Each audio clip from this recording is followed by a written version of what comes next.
Assalamualaikum warahmatullahi wabarakatuh. Sahabat semua, mari kita jangan lupa bersyalawat kepada junjungan kita, Nabi Muhammad Shallallahu Alaihi Wasallam. Pernahkah Anda membayangkan bagaimana takdir bisa mempertemukan dua insan dari dunia yang begitu berbeda? Seorang CEO cantik asal Korea dengan seorang tukang kebun sederhana dari Jawa Tengah. Apa yang terjadi ketika kesombongan teknologi dan kemewahan hancur seketika, lalu digantikan oleh tangan terampil penuh keikhlasan? Inilah kisah luar biasa yang akan membuka mata kita semua. Jadi, simak ceritanya sampai akhir. Dan jangan lupa tekan tombol subscribe agar tidak ketinggalan kisah menarik berikutnya. Hari itu langit Seoul tampak mendung.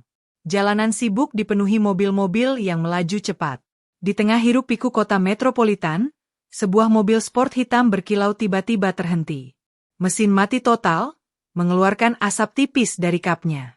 Suara klakson kendaraan lain bersahut-sahutan, membuat situasi semakin kacau. Pintu mobil terbuka perlahan. Dari dalamnya keluar seorang wanita anggun berusia awal 30-an, dengan penampilan elegan dan penuh wibawa. Dialah Han Jeun, seorang CEO muda yang sukses, terkenal dengan kecerdasannya mengelola perusahaan besar, tetapi juga dikenal sebagai sosok yang dingin, keras kepala, dan sulit menerima bantuan orang lain. Wajahnya menegang. Ia mencoba menahan malu, namun tatapan orang-orang di sekeliling membuatnya tidak nyaman. Beberapa teknisi profesional yang kebetulan berada di sekitar lokasi segera dipanggil. Mereka membuka kap mesin, memeriksa satu persatu, mencoba berbagai cara, tetapi hasilnya nihil. Mesin tetap mati. Han Jeun mulai kehilangan kesabaran. Ia harus menghadiri pertemuan penting dengan investor asing dalam waktu kurang dari 1 jam. Setiap detik yang terbuang terasa seperti bencana baginya. Bagaimana mungkin mobil semahal ini tak bisa diperbaiki? Keluhnya dalam hati, sambil melipat tangan di dada dengan wajah penuh amarah. Orang-orang berkerumun, berbisik-bisik, sebagian menertawakan nasib sang CEO. Bagi mereka, melihat wanita kaya raya kebingungan di tengah jalan adalah hiburan tersendiri. Namun tidak ada yang berani mendekat untuk menawarkan bantuan, karena mereka tahu siapa wanita itu dan betapa kerasnya sikapnya terhadap orang lain. Di saat semua orang terdiam, muncullah seorang pria sederhana yang berbeda dari kerumunan. Tubuhnya tegap, meski pakaian kerjanya kusam dan penuh tanah. Wajahnya coklat terbakar matahari, rambutnya sedikit kusut, dan tangannya kotor oleh lumpur serta dedaunan. Dialah Tono, seorang TKI dari Jawa Tengah yang sehari-hari bekerja sebagai tukang kebun di sebuah villa di pinggiran kota. Tono tidak memiliki gelar, tidak pula sertifikat keahlian. Namun ia memiliki sesuatu yang diwariskan dari almarhum kakeknya. Ilmu perbaikan mesin dengan cara tradisional, penuh kesabaran, kejelian, dan teknik rahasia yang tak pernah diajarkan di sekolah formal. Ilmu itu sudah berkali-kali menyelamatkan orang di kampungnya, dan kini, tanpa disadari, akan mengubah jalan hidupnya sendiri. Tono menatap mobil mewah itu dengan tenang. Ia tahu, di balik kemewahan teknologi, selalu ada kelemahan kecil yang bisa diperbaiki dengan cara sederhana. Tanpa ragu ia melangkah maju, menembus kerumunan, hingga berhenti di depan sang CEO yang tampak kebingungan. "Maaf, Nyonya," ucap Tono dengan suara sopan, logat Jawanya masih kental. "Boleh saya coba melihat mesinnya?" Orang-orang yang mendengar tertawa kecil. Seorang tukang kebun mau memperbaiki mobil sport miliaran? Ini lelucon, seru salah seorang teknisi yang sudah menyerah. Han Jeun menoleh tajam. Tatapannya meremehkan, seakan ingin menolak mentah-mentah kehadiran pria itu. Namun dalam hatinya, ada secercah rasa penasaran. Bagaimana mungkin seorang pria sederhana berani menawarkan diri di saat semua profesional menyerah? Hari itu, pertemuan tak terduga dimulai. Dan takdir Allah akan segera memperlihatkan keajaiban yang tidak pernah dibayangkan oleh siapapun. Kerumunan yang tadinya gaduh kini berubah hening. Semua mata tertuju pada sosok pria sederhana bernama Tono.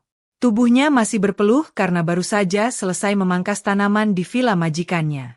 Kemeja lusuhnya penuh bercak tanah, celana kerjanya kusam, dan sandal jepit di kakinya tampak jauh dari kata pantas untuk berdiri di hadapan mobil mewah yang harganya miliaran. Han Jeun menatapnya dari ujung kepala hingga kaki. Senyum sinis terbit di bibirnya. "Kau pikir seorang tukang kebun sepertimu bisa memperbaiki mesin mobilku?" Tanyanya dengan nada merendahkan.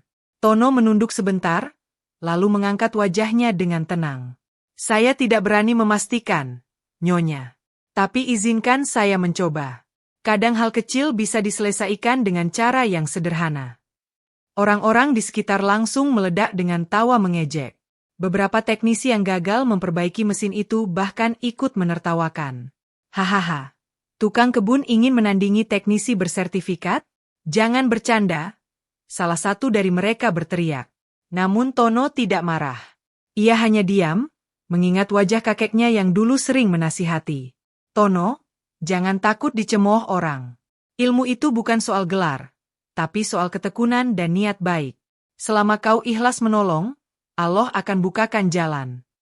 Kata-kata itu bergema jelas di kepalanya, memberi kekuatan untuk tetap maju. Han Ji-eun sebenarnya sudah muak. Ia ingin menolak tawaran pria itu, tetapi waktu terus berjalan, dan tak satupun teknisi yang bisa menolongnya. Pertemuannya dengan investor semakin dekat, dan mobilnya tetap tidak bergerak. Ia menggertakkan gigi, lalu menghela napas panjang. Baiklah, ucapnya akhirnya, dengan nada ketus. Aku beri kau kesempatan. Tapi ingat, jangan berani menyentuh mobilku sembarangan kalau hanya ingin mempermalukan diri sendiri. Tono mengangguk hormat. Ia tidak menjawab panjang lebar. Baginya, kesempatan kecil ini adalah ujian besar yang tak boleh disia-siakan. Ia melangkah mendekat ke mobil sport hitam itu, membuka kap mesin, lalu menunduk memeriksanya dengan seksama. Asap tipis masih mengepul. Aroma bahan bakar yang terbakar setengah matang tercium jelas. Kabel-kabel berkilau seperti ular besi, penuh kerumitan yang membuat banyak orang menggelengkan kepala. Bagi teknisi modern, mesin ini ibarat labirin teknologi yang hanya bisa disentuh dengan komputer canggih. Tapi bagi Tono, ia melihat dengan cara berbeda. Tangannya bergerak perlahan, menyentuh satu persatu bagian mesin. Setiap sentuhan mengingatkannya pada pelajaran masa kecil. Ia teringat bagaimana kakeknya memperbaiki mesin tua milik tetangga hanya dengan paku, obeng karatan, dan sedikit oli bekas. Ia teringat malam-malam panjang di bengkel kecil, di mana suara jangkrik bercampur dengan denting logam. Semua itu kini kembali hidup dalam ingatannya. Han Ji-eun berdiri tak jauh, menatap penuh curiga. Ia ingin sekali menghentikan pria itu, tapi entah kenapa ada sesuatu dalam tatapan mata Tono yang membuatnya tidak bisa mengusirnya. Mata yang penuh keyakinan, bukan kesombongan. Di sekeliling, kerumunan semakin ramai. Ada yang mengeluarkan ponsel, merekam kejadian itu. Ini akan jadi bahan tertawaan, tukang kebun sok jago, bisik salah satu warga sambil merekam. Namun Tono tetap fokus. Ia mengambil napas dalam-dalam, lalu mulai mengutak-atik sebuah bagian kecil yang sering luput dari perhatian. Gerakannya sederhana, tidak banyak peralatan canggih, hanya mengandalkan ketelitian dan pengalaman. Beberapa orang mulai terdiam. Ada sesuatu yang berbeda dari caranya bekerja. Meski sederhana, gerakan tangannya penuh keyakinan, seperti seseorang yang benar-benar tahu apa yang sedang ia lakukan. Han Ji-eun mengernyit, perasaan asing muncul di hatinya. Rasa penasaran bercampur rasa tidak percaya. Siapa sebenarnya pria ini? Bagaimana mungkin ia terlihat begitu yakin, seolah mesin mewahku hanyalah mesin sederhana di bengkel desa. Kerumunan kembali sunyi. Semua menunggu hasil akhir. Tono menutup kap mesin perlahan, lalu menoleh pada sang CEO. Nyonya, coba hidupkan mesinnya. Jantung Han Ji-eun berdegup kencang. Ia menatap pria itu lama, sebelum akhirnya masuk ke dalam mobil dan memutar kunci. Seketika, suara mesin berputar sebentar. Namun, brum! Mesin tetap mati. Kerumunan tertawa lebar, suara cemooh semakin keras. Apa ku bilang? Tukang kebun hanya bisa bikin malu, teriak salah satu teknisi. Han Ji-eun menatap Tono tajam, rasa kecewa jelas di wajahnya. Namun Tono tidak terguncang. Ia menunduk sebentar, lalu berkata tenang, "Jangan menyerah, Nyonya.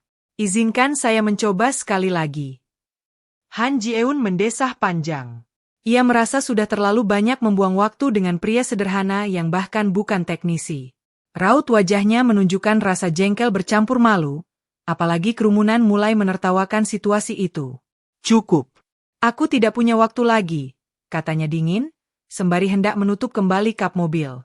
Namun Tono segera menahan tangannya dengan sopan. Tatapannya dalam, penuh keyakinan. Tolong beri saya satu kesempatan lagi, Nyonya. Kadang mesin perlu disentuh dengan kesabaran, bukan hanya dengan alat canggih. Saya berjanji, ini yang terakhir. Han Ji-eun terdiam. Kata-kata sederhana itu entah bagaimana menusuk ke dalam hatinya. Selama ini ia terbiasa dengan orang-orang yang hanya menjanjikan hasil instan, penuh kepalsuan demi keuntungan. Tapi pria di hadapannya ini berbicara tanpa pamrih, tanpa rasa takut dicemooh. Ia ragu, tapi ada secercah perasaan ingin percaya. Kerumunan mulai bersorak mengejek. "Hei tukang kebun, kalau gagal lagi kau harus pulang ke sawah," teriak salah satu penonton. Tono hanya menunduk, mengabaikan. Ia tidak sedang membuktikan diri pada manusia, ia hanya ingin menunaikan niat baik. Dalam hatinya ia berdoa lirih, "Ya Allah, bimbinglah tanganku." Han Ji-eun akhirnya mengangguk dengan enggan. "Baiklah. Tapi ingat, jika kau gagal kali ini, aku tidak ingin melihat wajahmu lagi di hadapanku." Tono tersenyum tipis. "Saya paham, Nyonya." Ia membuka kembali kap mesin, lalu mengeluarkan obeng kecil dari kantong lusuhnya. Bukan peralatan canggih, hanya obeng tua yang selalu ia bawa. Tangannya kembali bergerak, menyentuh kabel-kabel dan baut dengan ketelitian luar biasa. Ia mengetuk perlahan bagian yang jarang diperhatikan, lalu memutar sekrup yang tampak longgar. Han Ji-eun memperhatikannya dengan seksama. Ada sesuatu yang aneh sekaligus menenangkan dari cara kerja Tono. Tidak terburu-buru, tidak panik, seolah mesin itu adalah sahabat lamanya. Padahal, mobil sport itu memiliki sistem elektronik yang sangat rumit. Bagaimana mungkin dia bisa begitu yakin? Batin Ji-eun, heran bercampur kagum. Kerumunan mulai diam. Rasa penasaran perlahan mengalahkan cemoohan. Orang-orang mencondongkan badan, ingin melihat lebih jelas apa yang dilakukan pria sederhana itu. Setelah beberapa menit, Tono menutup kembali kap mesin.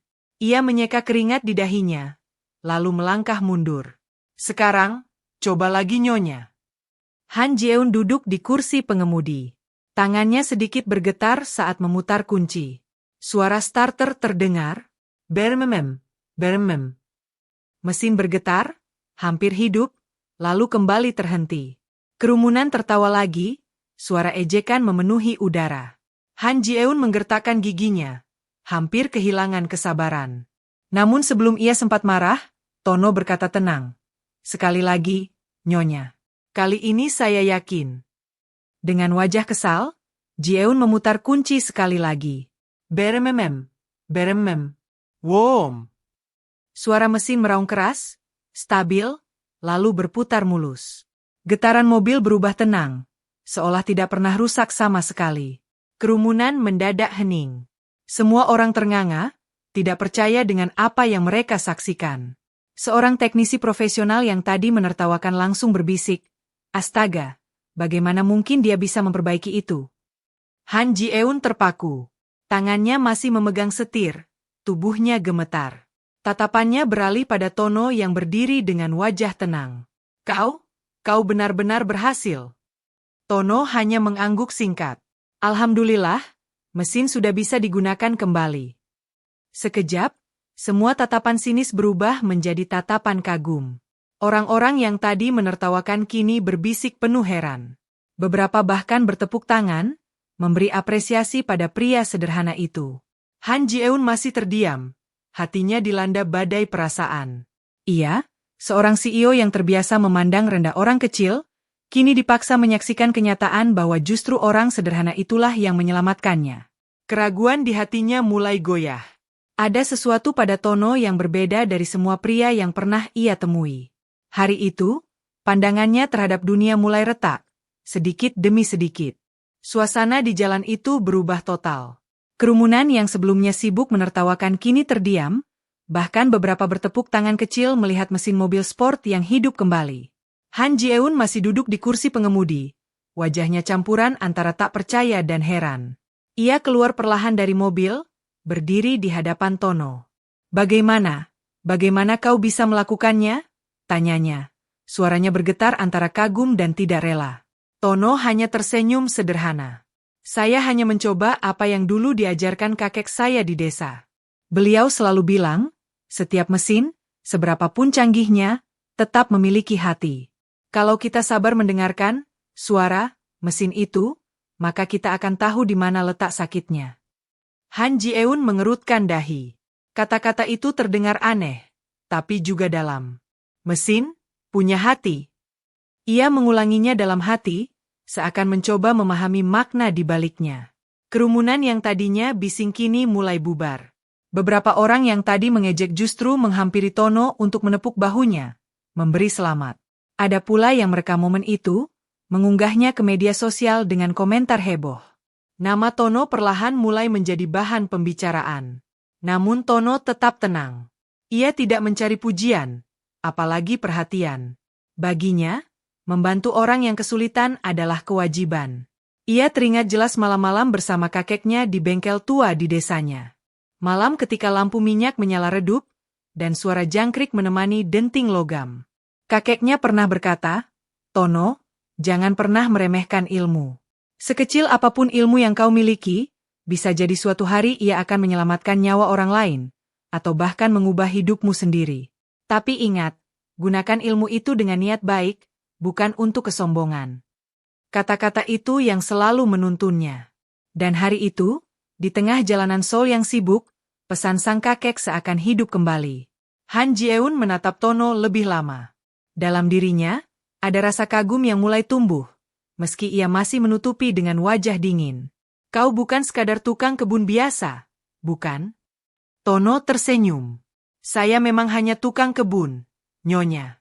Tapi setiap orang punya kelebihan masing-masing, bukan?" Jawabnya singkat. Jawaban sederhana itu membuat hati Ji-eun bergetar. Ia, yang terbiasa dikelilingi orang-orang dengan gelar tinggi dan jabatan penting, justru baru kali ini merasa benar-benar dihargai bukan karena status, melainkan karena manusiawi. Namun egonya masih kuat. Ia tidak ingin terlihat lemah di depan banyak orang. Dengan nada setengah menantang, ia berkata, "Baiklah, aku akui kau berhasil. Tapi jangan kira ini membuatmu istimewa. Itu hanya keberuntungan." Tono hanya menunduk, menerima kalimat itu tanpa membantah. Ia tidak butuh pengakuan. Tapi dalam hati kecil Ji-eun, rasa hormat pada pria itu sudah mulai tumbuh. Di sisi lain, kabar tentang peristiwa ini mulai menyebar cepat. Video pendek Tono memperbaiki mobil sport mewah hanya dengan obeng tua sudah viral di media sosial Korea. Banyak orang bertanya-tanya, siapa pria sederhana ini? Dari mana asalnya? Bagaimana mungkin ia mengalahkan teknisi profesional hanya dengan teknik tradisional? Tanpa disadari, langkah kecil yang Tono ambil hari itu akan membuka jalan takdir besar yang menunggu di depannya. Jalan yang bahkan tak pernah ia bayangkan sebelumnya. Suara raungan mesin mobil sport itu masih bergema di telinga semua orang. Bagi Han Ji-eun, bunyi itu seperti keajaiban yang mustahil. Mobil yang barusan mati total, yang tidak bisa disentuh oleh teknisi berpengalaman dengan peralatan lengkap, kini berdiri gagah kembali di tengah jalan hanya karena disentuh tangan seorang tukang kebun. Ia menatap Tono lama, seakan mencoba membaca siapa sebenarnya pria itu. Namun Tono tidak menunjukkan rasa bangga. Ia hanya menunduk hormat. Tangannya masih memegang obeng tua yang selalu menemaninya. "Mobil Nyonya sudah sehat kembali," ucap Tono dengan nada rendah hati. Han Ji-eun masih diam, pikirannya penuh pertanyaan. Ia ingin marah karena merasa dipermalukan, tetapi rasa kagum yang tiba-tiba tumbuh di hatinya menahan kata-kata itu keluar. Semua egonya retak, meski ia berusaha menutupinya. Kerumunan yang menyaksikan langsung bersorak kagum. Beberapa orang bahkan bertepuk tangan, sesuatu yang jarang terjadi di jalanan sibuk Seoul. "Daebak! Luar biasa!" seru seorang anak muda. Dia bukan teknisi, tapi bisa membuat mesin seperti hidup kembali. Seorang teknisi yang sebelumnya meremehkan Tono kini menggaruk kepala, wajahnya memerah. "Aku bahkan sudah mencoba semua metode standar, tapi dia hanya perlu beberapa sentuhan sederhana," gumamnya lirih. Sementara itu, seorang pria parubaya yang ikut menonton berkomentar, "Inilah bukti bahwa ilmu turun-temurun dan pengalaman tak bisa digantikan hanya dengan gelar dan teknologi." Tono tetap tenang. Ia tidak ingin larut dalam sanjungan. Dalam hatinya, ia mengucap syukur. "Alhamdulillah, ini semua karena izin Allah. Kalau bukan karena bimbingannya dan ilmu dari kakek, mana mungkin aku mampu." batinnya. Han Jeun masih menatapnya dengan campuran emosi. Aku benar-benar tidak mengerti. Bagaimana kau bisa tahu bagian mana yang harus disentuh? Tanyanya akhirnya. Tono tersenyum singkat. Setiap mesin punya tanda-tandanya sendiri, Nyonya. Kalau kita sabar mendengar, sabar melihat, dan sabar mencoba, mesin itu akan bicara. Itu yang kakek saya ajarkan. Kalimat itu membuat Jeun terdiam. Ia merasa seolah-olah bukan hanya pelajaran tentang mesin yang ia dengar, tetapi pelajaran tentang hidup. Kerumunan perlahan bubar, menyisakan Jeun dan Tono yang masih berdiri berhadapan. Beberapa orang masih menoleh, memandang dengan rasa kagum yang tak tersembunyikan. Jeun akhirnya melangkah lebih dekat. Jaraknya hanya beberapa langkah dari Tono. Suaranya pelan, seakan takut terdengar oleh orang lain. Kau tahu, kalau saja kau tidak ada di sini, mungkin hari ini aku kehilangan kesempatan besar dalam hidupku. Tono menggeleng. Jangan berpikir begitu, Nyonya. Allah selalu punya jalan. Mungkin memang sudah ditakdirkan saya berada di sini hari ini. Ucapan itu membuat hati Jeun kembali bergetar. Kata, takdir, yang keluar dari mulut seorang pria sederhana itu terdengar begitu tulus. Seakan ia benar-benar percaya bahwa semua terjadi bukan kebetulan. Dalam hati kecilnya, Jeun mulai mengakui, pria ini berbeda. Bukan sekadar keberuntungan yang membuatnya berhasil. Ada sesuatu yang lebih besar. Sesuatu yang bahkan tak bisa dijelaskan dengan logika modern. Dan dari momen itulah, benih rasa hormat yang tulus mulai tumbuh di hati sang CEO kepada seorang tukang kebun bernama Tono. Apa yang awalnya ia anggap remeh, kini perlahan berubah menjadi rasa kagum. Pertemuannya dengan pria itu baru saja membuka bab baru dalam hidupnya. Mobil sport hitam itu kini kembali menderu mulus di jalan. Han Jeun seolah masih belum percaya bahwa seorang tukang kebun sederhana bisa menyelamatkan momen paling genting dalam hidupnya. Ia berdiri kaku, matanya tak lepas menatap Tono.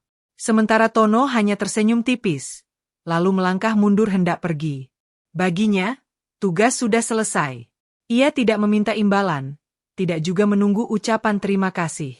Menolong adalah naluri yang ia warisi dari kakeknya, dan itu sudah cukup. Hei, tunggu dulu. Suara Jeon menghentikan langkahnya. Tono menoleh pelan. Tatapan sang CEO kini berbeda, tidak lagi penuh sinis, melainkan lebih lembut dan ragu-ragu. Apa kau benar hanya seorang tukang kebun? Tanyanya lirih. Tono mengangguk. Ya, Nyonya. Saya hanya tukang kebun di villa sekitar sini. Tidak lebih.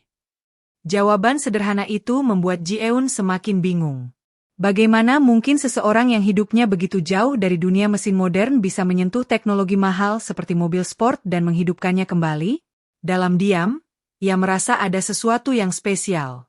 Ada aura ketulusan yang jarang ditemuinya di dunia bisnis yang penuh kepalsuan. Kalau begitu, ikutlah denganku ke perusahaan, ucap Jeun tiba-tiba. Suaranya kali ini lebih tegas. Aku ingin kau bekerja denganku. Dengan kemampuanmu, kau bisa mendapatkan hidup yang lebih layak. Bukan sekadar memotong rumput atau menyiram bunga. Kerumunan yang masih ada di sekitar sontak berdesis kagum. Astaga, CEO Han Jeun sendiri menawarkan pekerjaan kepada tukang kebun itu, gumam salah seorang. Namun Tono hanya tersenyum dan menunduk hormat. Terima kasih, Nyonya. Tapi saya ini hanyalah orang kecil. Bekerja di perusahaan besar bukanlah jalan saya. Saya hanya ingin tetap bermanfaat, dengan cara yang saya mampu. Jawaban itu membuat Jeun terdiam. Tidak ada keserakahan, tidak ada ambisi berlebihan. Justru kerendahan hati itulah yang menusuk hatinya lebih dalam. Ia merasa seperti bercermin, menyadari betapa ia selama ini hidup hanya mengejar ambisi tanpa mengenal arti ketulusan. Bagaimana bisa? Gumamnya, setengah pada dirinya sendiri. Seseorang yang tidak punya apa-apa justru terlihat lebih kaya daripada orang-orang di sekelilingku. Tono melangkah pergi, meninggalkan Jeun dalam kebingungan. Namun langkahnya meninggalkan jejak yang dalam di hati sang CEO. Malam itu, di kantor pusat perusahaannya, Jeun duduk sendirian di ruang kerjanya yang luas. Pikiran tentang Tono terus menghantui. Ia teringat tatapan mata sederhana itu, tatapan yang penuh keyakinan tapi tanpa kesombongan. Ia juga teringat kata-kata yang sederhana tapi begitu bermakna. Setiap orang punya kelebihan masing-masing.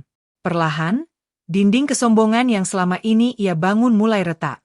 Ia sadar, dunia tidak selalu tentang gelar, kekayaan, atau status.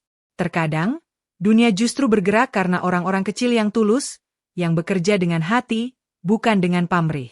Dan untuk pertama kalinya, Han Ji-eun merasakan sesuatu yang asing, rasa hormat tulus kepada seseorang yang jauh di bawah status sosialnya. Hari itu, pandangannya berubah. Pertemuannya dengan Tono bukan sekadar insiden kecil di jalan, melainkan titik balik dalam hidupnya. Ia tidak lagi bisa memandang rendah orang lain, karena siapa tahu, justru orang kecil itulah yang menyimpan cahaya takdir besar. Hari demi hari berlalu sejak kejadian di jalan itu. Namun bayangan tentang Tono tidak pernah benar-benar hilang dari benak Han Ji-eun. Di balik rapat-rapat penting, di tengah kesibukan bisnis yang menumpuk, ia selalu teringat pada sosok sederhana yang menghidupkan kembali mobilnya dan sekaligus mengajarkan arti kerendahan hati. Video Tono yang viral di media sosial membuat banyak orang penasaran. Wajahnya yang sederhana, pakaiannya yang lusuh, dan caranya bekerja penuh keyakinan menjadi bahan pembicaraan. Banyak yang bertanya, siapa sebenarnya pria itu? Dari mana ia berasal? Mengapa seorang tukang kebun bisa mengalahkan para teknisi profesional? Sementara itu, Tono tetap menjalani hidupnya dengan sederhana. Setiap pagi ia menyiram bunga, memangkas rumput, dan merawat pohon di villa tempatnya bekerja. Ia tidak mencari ketenaran, tidak juga memikirkan bahwa dirinya sedang diperbincangkan banyak orang. Hatinya tetap tenang, karena ia percaya semua yang terjadi hanyalah kehendak Allah. Namun takdir Allah memang selalu penuh rahasia. Beberapa hari setelah kejadian itu, mobil hitam berkilau kembali berhenti di depan villa tempat Tono bekerja. Dari dalamnya keluar Han Ji-eun, dengan penampilan anggun seperti biasa. Tono yang sedang memegang gunting tanaman terkejut melihatnya. Ia buru-buru menunduk, menyapa dengan sopan. "Selamat siang, Nyonya." Ji-eun tersenyum tipis, kali ini tanpa kesombongan. "Kau benar-benar membuatku penasaran, Tono. Aku sudah memutuskan sesuatu. Aku ingin kau bekerja di perusahaanku, bukan sebagai tukang kebun, tapi sebagai kepala perawatan mesin." Tono mengangkat wajah, matanya membesar. Ia terdiam, bingung harus menjawab apa. "Nyonya, saya ini orang desa. Saya bahkan tidak pernah sekolah tinggi. Bagaimana mungkin saya layak bekerja di perusahaan besar?" Ji-eun menatapnya serius. "Sekolah bisa memberi ilmu, tapi pengalaman dan ketulusan lebih berharga.